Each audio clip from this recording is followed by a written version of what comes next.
Oi, gente, tudo bem? Chega mais porque tá começando mais um Tá Ligado na Cidade. Tudo certo, pessoal? Já vai se ajeitando aí para participar do nosso papo de hoje, porque o assunto é importante. Olha só. 2024 é um ano político com eleições municipais e o foco do Tá Ligado de hoje tá nesse processo eleitoral.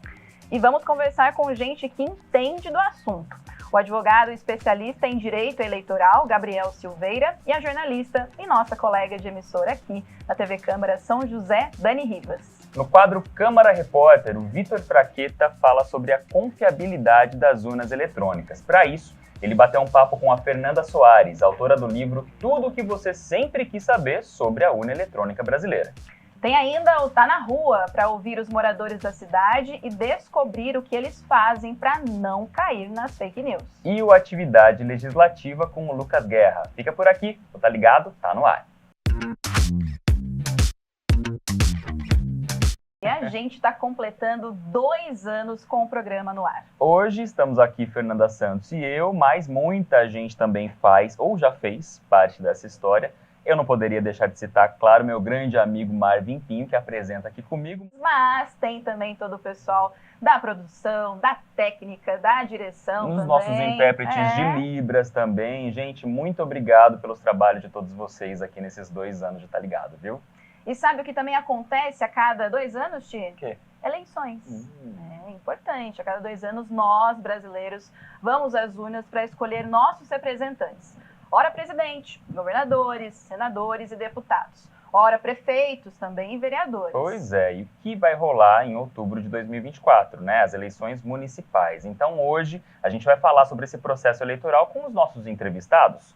São eles, o advogado especialista em direito eleitoral Gabriel Silveira e a jornalista da TV Câmara São José, Dani Rivas. Bem-vindos. Sejam muito bem-vindos, viu? O nosso Tá Ligado na Cidade. Vamos começar com o Gabriel. Gabriel, para a gente entender o papel de um advogado que está especializado nessa área como você. Quando chega essa época, né, que a gente fala que é de 2 em 2 anos, que vai mudando aí o tipo das eleições, mas tem trabalho sempre, não é só na eleição, né? É correto.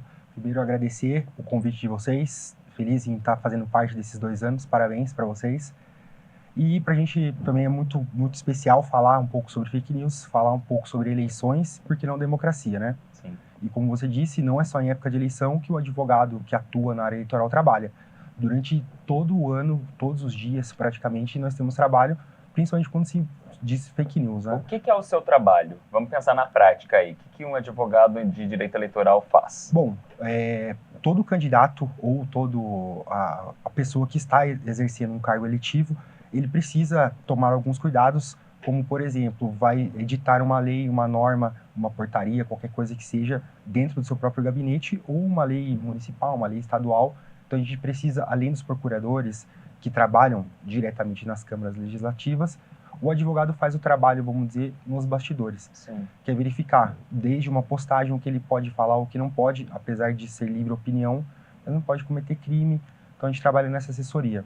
Aquele papo que a gente fala, né? A liberdade de expressão existe para todo mundo, é claro, mas o respeito também precisa existir, né, Fê? E a gente está falando do trabalho do advogado, mas o trabalho do jornalista também acontece o tempo todo, né? Exatamente. O respeito a nós, né? Por favor, a gente tem que manter também sempre, né, Dani? Acredito que aqui a gente está com esse papel para informar, né, fatos reais, né? Fatos que a gente dribla aí de tantas fake news, né? As redes sociais ficam disseminando, principalmente nessa época, né? E a gente tem exemplo no cinema disso também, né? Sem dúvida, Feti. É um prazer estar aqui nesses 2 anos do Tá Ligado. É isso mesmo, vou começar aqui com umas diquinhas, né? Estou sempre no Sessão Pipoca também. Sim, com o Titi, tá lá no dentro Conexão do Cultura com a gente. A gente tem um caso, vou começar com um documentário de uma famosa rede de streaming aqui no país, que chama Escola Base. Esse documentário é obrigatório, né, para os estudantes de comunicação, de jornalismo no geral. E o que acontece? Há quase 30 anos, pouco mais de 30 anos, aconteceu um caso em São Paulo de que 2 crianças, né, teriam sido abusadas pelos donos de uma escola infantil. Foi feita uma perícia, inicialmente detectaram que as crianças haviam sido abusadas, mas aí depois esse caso teve uma reviravolta e aí comprovaram que não havia nada disso. Só que aí, né, depois Já era de tarde, terem né? disseminado tudo isso, a vida dessas pessoas, né, acabaram. Claro, as pessoas indignadas, porque é uma situação muito revoltante, né? E você falando de um caso que não nasceu... A gente pensa em fake news, a gente já pensa o quê? No grupo do WhatsApp, né? Acho que a primeira coisa que passa na cabeça das pessoas que é a disseminação de notícias que não foram verificadas ou de coisas que foram propositalmente inventadas. Mas nesse caso, né, a gente está falando desse caso porque é um caso real de uma notícia, não necessariamente a ver com política, mas as coisas conversam entre si. Nesse caso, foi algo mal feito ou mal pesquisado por um profissional. Não nasceu de uma notícia falsa meramente, foi um jornalista quem passou isso adiante, né? Exatamente. E aí a gente, né, tem as responsabilidades com a checagem dos fatos, a pluralidade das informações. A gente tem de ouvir os dois lados, né? E é um case, né, que virou exemplo para todos os profissionais da época, os que vieram depois, Sim. os que estão vindo também, né? Pensam em entrar na área, estão na faculdade, é importante se ligarem nesse caso, né? E a gente espera que, no caso, não aconteça. Além desse documentário, tem um outro filme também de uma conhecida plataforma de streaming que chama Não Olhe Pra Cima. Esse filme, ele fala qual que é a história central, né? Cientistas descobrem... Peraí, vou deixar o pessoal na expectativa. Ai, meu Deus. É melhor A deixar gente já- um pouquinho. A gente já volta para falar desse filme Isso. com a Dani e com o Gabriel também, né? Isso, a gente vai interromper aqui um pouquinho nossa conversa para a gente estender o microfone do Tá Ligado lá para fora do estúdio. Pra fora do estúdio, tá na hora do quadro Tá na Rua com o Vitor Fraqueta. Vamos ver.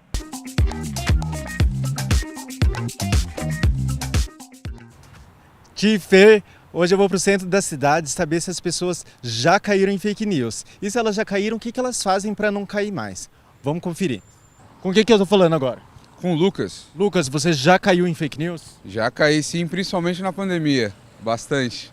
E o que você fez para não cair mais nelas? Então, é bom sempre procurar a fonte, né, a verdadeira fonte da notícia, de onde ela vem, quem compartilhou e principalmente, né, checar as informações algumas vezes, porque pode também ter sites falsos, notícias falsas, vídeos falsos, hoje em dia principalmente com inteligência artificial, né, então é bem legal a gente procurar a fonte realmente e saber de onde a notícia vem. Maravilha, isso daqui tá treinadíssimo, já não vai cair mais. Suzana, conta pra gente, você já caiu em fake news? Sim, já. Hoje em dia, né, todo mundo fala uma coisa, é difícil não cair, né? E o que você tem feito para não cair mais nelas? Tentando pesquisar, né, mais a fundo sobre. Eu acho que é isso. E fala pra mim, nessas fake news, por onde que você recebe mais? Grupo de família, grupo de amigos?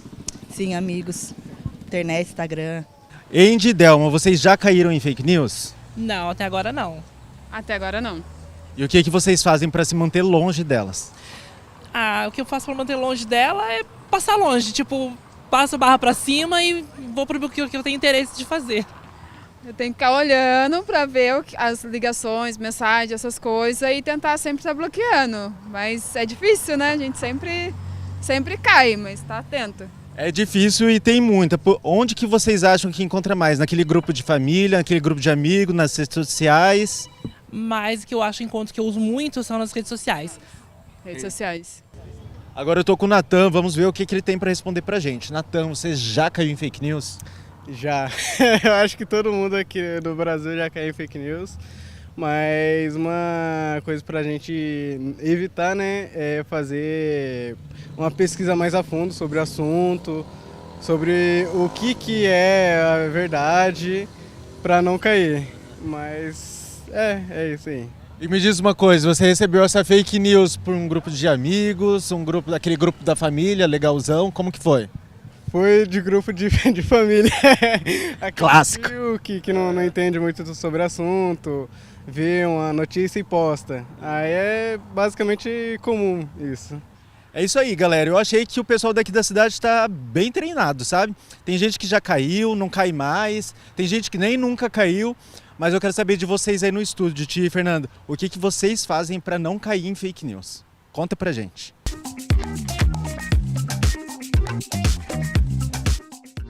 Muito bom. Acho que é basicamente isso, né? Tentar não cair naquelas É. mensagens de família, né? O tio, aquele tio que manda toda hora aquela mensagem que a gente Sempre não tá tem um tio. Mas, ó, acostumado, já sabe. cara. engraçado, né, Fê? Que boa parte das pessoas falam, não, eu nunca. Mas será que não mesmo? Será que aquilo que você acreditou que era verdade, de fato era verdade? Porque os meios hoje estão cada vez mais estratégicos, mais elaborados. Vou voltar aqui com o Gabriel. Gabriel, a gente estava conversando, inclusive, antes de começar a gravação, a respeito disso. De ferramentas, até de inteligência artificial, que hoje em dia estão colaborando para criar um conteúdo que parece muito verdade. Às vezes a gente vê uma pessoa falando, a cara dela, uma figura conhecida, um jogador de futebol, um apresentador, falando com a voz dele, e na política não é diferente, e aquele conteúdo foi manipulado. Exato. Hoje em dia, o TSE tem algumas ferramentas, inclusive trabalhando diretamente em conjunto com as plataformas, com as big techs, com as redes sociais, para tentar diminuir ou, de maneira mais rápida, conseguir excluir aquilo que é tratado como fake news ou entendido como fake news.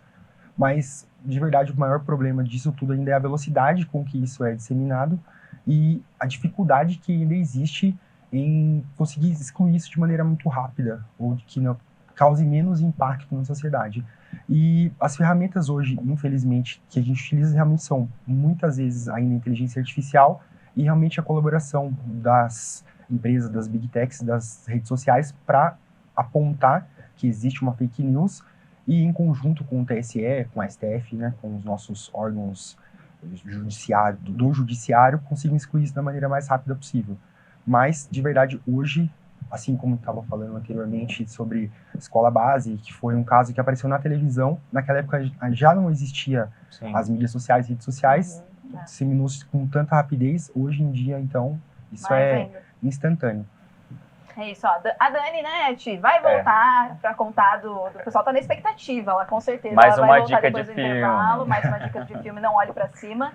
Então vocês ficam aí porque a gente precisa falar de eleições municipais, né, Ti? É isso. Bom, pessoal, as eleições municipais de 2024 vão ser em 6 de outubro, o primeiro turno, e em 27 de outubro, o segundo, nos locais onde isso for necessário. Mas antes disso, tem um período de propaganda eleitoral este ano, a partir de 16 de agosto.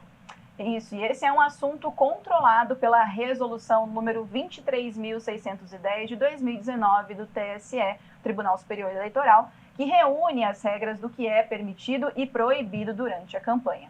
Vamos então citar algumas dessas regrinhas por aqui. Para começar, toda a propaganda eleitoral precisa mencionar o partido político e só pode ser feita em língua nacional, ou seja, português.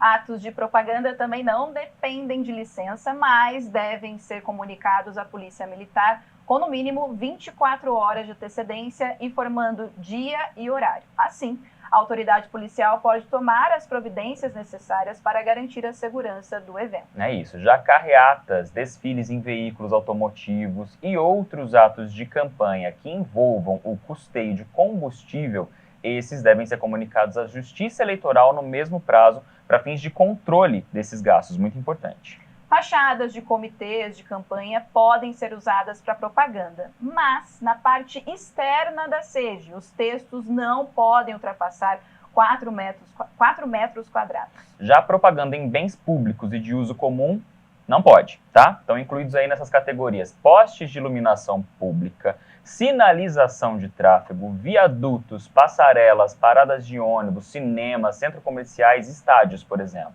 Além disso, jogar material de campanha no local de votação, ainda que na véspera da eleição, é considerado propaganda irregular, além de fazer uma sujeira e tanto, né, Ti? A pessoa infratora pode ser multada em até R$8 mil e ter que responder por um crime eleitoral punível com detenção de 6 meses a 1 ano. Autores de obras artísticas ou audiovisuais usadas sem permissão, ainda que em forma de paródia, sabe aquela música famosa que faz uma paródia para determinado candidato?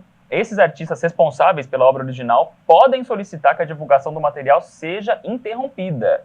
Eleitores podem usar bandeiras, broches, camisetas e outros adornos para manifestar sua preferência política. Porém, a utilização e distribuição de materiais que possam proporcionar vantagens ao eleitorado não é permitida. Ou seja, É proibido distribuir cestas básicas, camisetas ou outros brindes aos eleitores. Além disso, na propaganda, nenhum tipo de preconceito é tolerado, é claro, inclusive preconceito em lugar nenhum, né? Não só na propaganda. Lembrando, pessoal, que a gente citou aqui só algumas das regras para o período de propaganda eleitoral. Para você se informar mais a respeito desse assunto, vale a pena dar uma passadinha lá no site do Tribunal Superior Eleitoral, que é o www.tse.jus.br.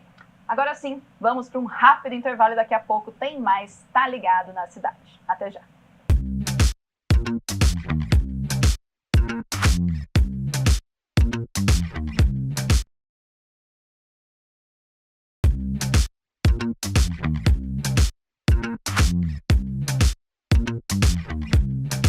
Já voltamos com o Tá Ligado e a gente está falando aqui sobre eleições e fake news, comemorando 2 anos Tá Ligado, tudo misturado.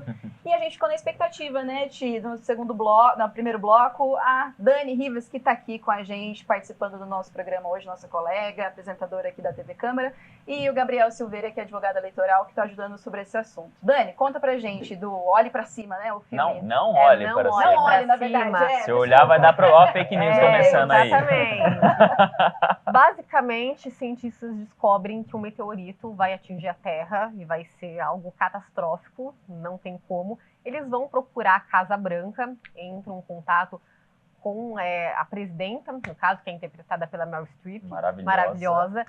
E aí é um governo negacionista. E aí, né, obviamente, e também está no período eleitoral, então eles vão desviar o foco, né? Não é interessante eles criarem esse alarde na população. E aí o governo também começa a criar uma série de fake news para desviar a atenção da população. É um filme bem interessante. E aí quero aproveitar para falar que as fake news, elas têm essa característica, né, de chamar muita atenção, né, notícias muito chamativas.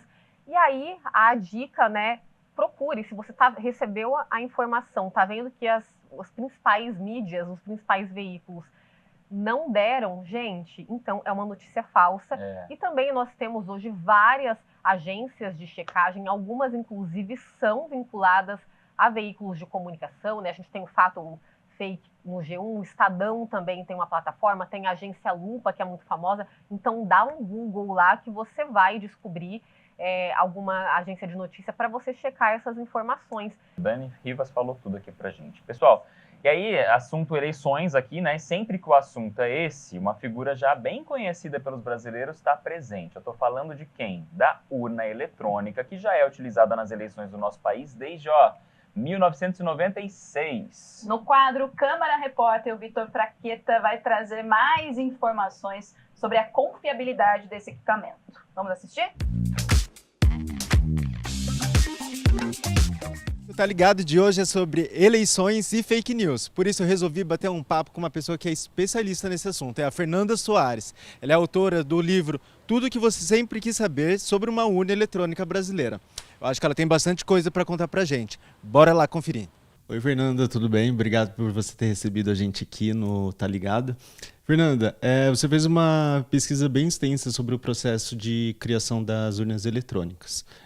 Passou por vários processos de criação dela, inclusive sobre algo bem profundo, que é a criptografia que gera essa segurança. Você pode falar um pouquinho como que foi essa jornada, essa pesquisa sobre as diferentes etapas da urna e como você fez esse estudo? Bom, vou começar bem do comecinho, né? Em 1932 foi instituído o Código Eleitoral que fez a justiça eleitoral no Brasil. Nesse código já estava previsto o uso de máquinas de votar. Só que não existia tecnologia suficiente para que fosse gerada algo para fazer esse tipo de coisa. Então a justiça ela começou com informatização dos cartórios eleitorais e da justiça. Em 1994 tinha um ministro chamado Carlos Veloso e ele assumiu a presidência do TSE em dezembro. E ele falou, está na hora de criarmos uma máquina de votar. Porque ele já tinha visto processos de fraude eleitoral. Um caso em Minas Gerais que foram distribuídas mais de 10 mil cédulas antes da votação para eleitores e eles votavam e colocavam nas urnas. Tinha caso de urna chegar no local de votação já com voto dentro. E na hora da apuração tinha muitas manobras para as pessoas manipularem o voto. Você mudar o montinho, você esconder um pedacinho de caneta dentro da mão e riscar. Então ele notou que a fraude existia na manipulação do voto pelas pessoas. Você disse no seu livro também que a segurança é parte fundamental para que as pessoas tenham confiança na hora da eleição. O que você quis dizer com isso? O que isso representa quando a gente está falando de urnas? Por que os jovens ou a sociedade deveriam acreditar na lisura do processo eleitoral? Bom, a urna eletrônica foi feita uma pesquisa anos atrás se as pessoas confiavam na urna eletrônica. E as pessoas confiavam. De uns tempos para cá, começaram a surgir boatos, né, umas fake news, desmerecendo e falando mal de todo o processo de segurança da urna eletrônica, colocando essa dúvida nas pessoas. A urna eletrônica ela foi criada para impedir a fraude no processo eleitoral. Todos os processos dela, tudo que foi pensado, foi para incluir pessoas, e você eliminou vários sistemas de fraudes que você só eram possíveis porque o homem manipulava o papel. Eu adorei saber de tudo isso. Cada vez a gente pode ver que a gente pode confiar mais nas urnas, e acho que a gente deve ter orgulho, porque, para além de tudo, é algo que foi criado na nossa cidade por profissionais muito bem capacitados, que a gente deve dar os méritos. Fernanda, para quem quiser conhecer mais sobre o seu livro, onde que eles podem achar, o que eles podem procurar? O livro fica disponível na internet para download gratuito no site do SINDCT, que é o sindicato que representa os servidores do INPE e do CTA, e ele patrocinou a impressão do livro. O livro impresso, infelizmente, já acabou. Então, o site é www.sindct.org.br. Tem um menu chamado Livros e Cartilhas, só entrar no menu e achar. E no site do TSE também está disponível o livro para download. Fer, eu adorei saber de tudo isso. Eu espero que contribua com o papo de vocês aí no estúdio. E até a próxima.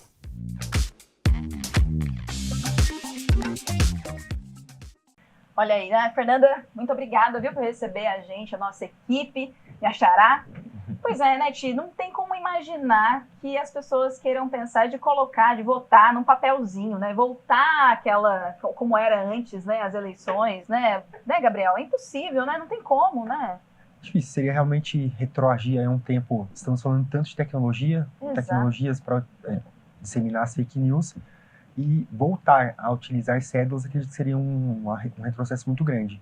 O que acredito, né? Por conta, infelizmente, até de muitas fake news, o que atrapalha um pouco para a gente, ou o que seria viável, até por conta da confiabilidade, seria realmente, eu acredito nisso, minha opinião, de imprimir um papelzinho ali, se a pessoa quiser levar, para saber que realmente aquele voto que ela deu foi computado, eu acredito que não seria uma coisa impossível e nem inviável. E até se eu puder voltar só um pouco no ponto da checagem, que foi dito anteriormente aqui pela Dani, o próprio TSE, falando de eleições, ele disponibiliza 2 ferramentas principais para a gente checar se aquela informação sobre um candidato, sobre até mesmo um vereador, um prefeito, alguma coisa nesse sentido, é verdade ou não. Tem uma ferramenta chamada Fatos e Boatos, que você pode ir lá verificar se existe isso, e até mesmo um número de WhatsApp, que você pode entrar em contato diretamente com o TSE e perguntar se aquela notícia, ou até mesmo para fazer uma denúncia sobre uma informação falsa. Sim. Ou... Lembrando que é o WhatsApp do TSE, não é o grupo do seu tio e da sua tia. Exatamente. Pessoal, nosso tempo infelizmente acabou. Muito obrigado pela presença de vocês. Dani, maravilhosa, sempre aqui com a gente no Conexão Cultura. E hoje não tá ligado também, adorei esse crossover. Um prazer, gente. Fica a dica, né? Então, chequem as informações. As fake news, elas podem começar pequenininhas, mas uma mentira contada 1000 vezes, ela pode virar uma verdade. Tem pessoas que acreditam e ela pode ser fatal. Gabriel, obrigado também. Eu que agradeço pela oportunidade. Espero ter conseguido trazer algum esclarecimento com relação a fake news. Conseguiu fácil. Muito bom. Isso é o nosso interesse. Tudo checado. Tudo Isso certinho. é bom. Obrigado. E você que está assistindo, continua por aqui, porque depois do intervalo tem o quadro Atividade Legislativa com o Lucas Guerra. Até daqui a pouco.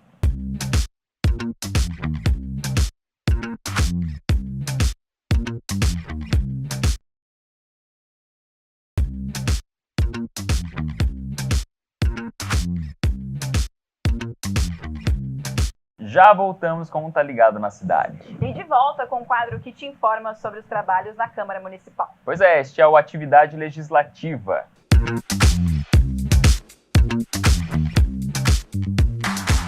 Lucas Guerra, nosso colunista, chega mais. Colunista, vem aqui. Olá, tudo Fernanda, bem? como está? Tudo certo. Bem-vindo de Como volta. é que tá? Tudo bem? Agora o colunista foi Pegou. firme, né? Só porque eu falei. Você no cobrou programa semana Quem não viu passada. no programa passado, eu cobrei. Cadê Então. o colunista?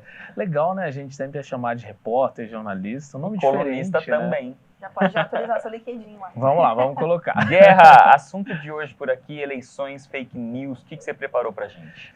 Então, primeiro eu queria parabenizar vocês por esse assunto tão fundamental nesse momento, que é o momento de eleição, que é a gente falar de fake news.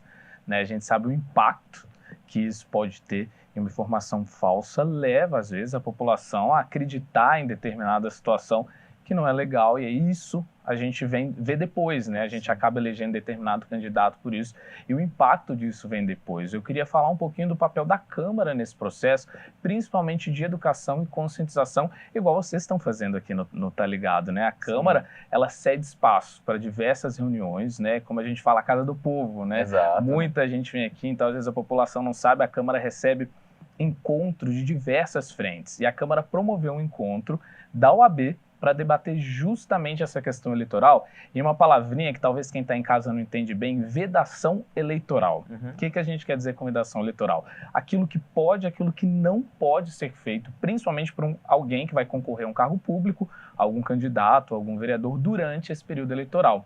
Então, a Câmara cedeu espaço para a OAB realizar esse evento. Nós, TV Câmara, fizemos uma reportagem também sobre isso, para que a população conheça o que pode e não pode, e também se torne uma fiscalizadora nesse processo. É tão importante saber o que é uma notícia falsa ou não, mas é também muito importante saber o que um determinado candidato pode ou não pode fazer. Até porque, às vezes, pode estar fazendo alguma propaganda ilegal, alguma propaganda antecipada, e esse período de eleição é muito importante que a população esteja em conjunto, trabalhando, conhecendo as regras, as leis, para estarem atuantes nesse processo. E aí a Câmara esteve de portas abertas para esse evento, e não só isso, né? A Câmara também acredita muito no papel da educação, então ao longo da nossa programação a gente também está preparando inúmeros materiais educativos para a gente passar para a população todas essas regrinhas, o que pode, o que não pode. Excelente. O que a gente tem que perceber na hora de escolher um determinado candidato, e consciência é fundamental, eleição é cidadania, é um ato de democracia, então a gente tem que participar. Então é isso, né? Se você que acompanhando a gente nos boletins, está acompanhando a gente aqui, você revê todo o nosso conteúdo na internet, no YouTube, né? Tá aparecendo aqui na sua tela, e o site da Câmara Municipal também está sempre disponível para você fazer consultas. Vambora! Vambora. Obrigada, Ti, por receber toda a equipe, viu? Que me recebeu super bem aqui. Valeu, até mais, tchau! Tchau!